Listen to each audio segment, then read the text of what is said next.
In this video, I'm going to show you how to use the GCFLearn website. So right now I've clicked on one of the links to open up the web page. So on every single web page, they explain to you what you're going to be covering on that page. They have a video showing you step-by-step instructions. They also have written instructions as you go through the page. Okay, and at the bottom of the page, there's always going to be a option to do a challenge. And the challenge, in some of the cases I'm using the challenges for assignments that you're using in the course. So with the challenge, this one here, you're starting out with a blank document, but some of the challenges will have files for you to download and use for the challenge. Okay, then you're going to go through the steps of the challenge, which basically are to reinforce what you've learned on the page.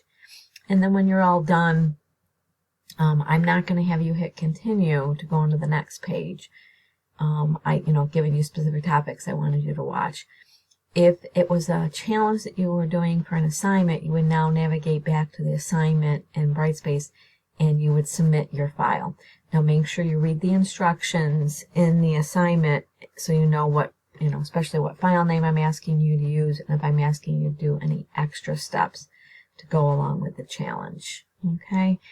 But the GCFLearn is a great way to learn software.